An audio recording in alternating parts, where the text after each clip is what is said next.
watch this topic in Hindi, skip the video to 2 minutes and 25 seconds. Hello everyone, welcome to another episode of Legal Update. Today's topic of discussion is outraging women's modesty. First, let us see why is it in the news.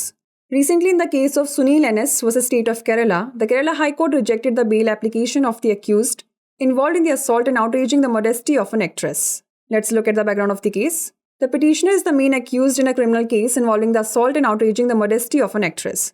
The prosecution alleged that the accused and co-accused abducted and sexually assaulted the victim as part of a conspiracy involving another film star. The petitioner is currently in judicial custody with the trial ongoing before the Principal Sessions Court in Ernakulam under the supervision of the Supreme Court. The petitioner has submitted multiple bail applications under Section 439 of the Code of Criminal Procedure to the Kerala High Court, as well as 2 appeals to the Supreme Court, all of which have been rejected. The court's observation was as follows. The bench comprising Justice P.V. Kunni Krishnan noted that despite the grave nature of the offence under Section 354 of the IPC, the petitioner has not demonstrated any change in circumstances that would justify submitting successive bail applications after the previous ones were rejected. Let's know more about the law on outraging the modesty of a woman. Section 354 of the IPC and Section 74 of the Bharatiya Nyaya Sanhita deals with the offence of outraging a woman's modesty. These sections focus on the use of assault or criminal force, the intent or knowledge that the action will likely outrage the woman's modesty, and the associated punishment. The punishment can be up to 5 years imprisonment, a fine, or both, aiming to protect the dignity and modesty of women by legally punishing such acts. Let's now discuss a case law related to it. Tarkeshwar Sahu vs. State of Bihar 2006. The Supreme Court outlined the criteria for establishing an offence under Section 354 of the IPC and emphasized the significance of the intent to outrage a woman's modesty in such cases. Before we wrap up, here's a question for you. Which section of the Bharatiya Nyaya Sanhita deals with the offence of outraging the modesty of a woman? Section 73, Section 74, Section 75, or Section 76? Send the answer to this question in the comment section. Like, share and subscribe for more such content. नमस्कार, legal update programme में आपका स्वागत है। आज हमारी चर्चा का विषय है महिलाओं की गरिमा का अपमान।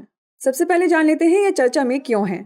हाल ही में सुनील एनएस बनाम केरल राज्य के मामले में केरल उच्च न्यायालय ने एक अभिनेत्री पर हमला करने और उसकी गरिमा को ठेस पहुंचाने के मामले में शामिल आरोपी की जमानत याचिका खारिज कर दी। आइए जान लेते हैं मामले की पृष्ठभूमि। याचिकाकर्ता एक अभिनेत्री के साथ मारपीट और उसकी गरिमा को ठेस पहुंचाने से जुड़े आपराधिक मामले में मुख्य आरोपी है। अभियोजन पक्ष ने आरोप लगाया कि आरोपी और सह आरोपी ने एक अन्य फिल्म स्टार से जुड़ी साजिश के तहत पीड़िता का अपहरण किया और उसका यौन उत्पीड़न किया। याचिकाकर्ता वर्तमान में न्यायिक हिरासत में है और सुप्रीम कोर्ट की निगरानी में एर्नाकुलम में प्रिंसिपल सेशन कोर्ट में मुकदमा चल रहा है। याचिकाकर्ता ने केरल उच्च न्यायालय में दंड प्रक्रिया संहिता की धारा 439 के तहत कई जमानत आवेदन प्रस्तुत किए हैं। साथ ही सुप्रीम कोर्ट में 2 अपीलें भी की हैं, जिनमें से सभी खारिज हो गई हैं। न्यायालय के अवलोकन की बात करें तो न्यायमूर्ति पीवी कुन्ही कृष्णन की पीठ इस बात पर गौर किया कि भारतीय दंड संहिता की धारा 354 के तहत अपराध की गंभीर प्रकृति के बावजूद याचिकाकर्ता ने परिस्थितियों में ऐसा कोई बदलाव नहीं दिखाया है जो पिछली जमानत याचिकाओं के खारिज होने के बाद लगातार जमानत याचिकाएं प्रस्तुत करने को उचित ठहराए। चलिए जान लेते हैं महिलाओं की गरिमा को ठेस पहुंचाने से संबंधित कानूनों के बारे में। भारतीय दंड संहिता की धारा 354 और भारतीय न्याय संहिता की धारा 74 महिला की गरिमा को ठेस पहुंचाने के अपराध से संबंधित है। ये धाराएं महिला की गरिमा को ठेस पहुंचाने, हमले या आपराधिक बल के प्रयोग या इसके इरादे पर ध्यान केंद्रित करती है और इससे संबंधित दंड का प्रावधान करती हैं। इस तरह के कृत्यों को कानूनी रूप से दंडित करके महिलाओं की गरिमा और गरिमा की रक्षा करने के उद्देश्य से सजा 5 साल तक की कैद, जुर्माना या दोनों हो सकती है। चलिए जान लेते हैं इससे जुड़े एक निर्णय विधि के बारे में। तारकेश्वर साहू बनाम बिहार राज्य 2006।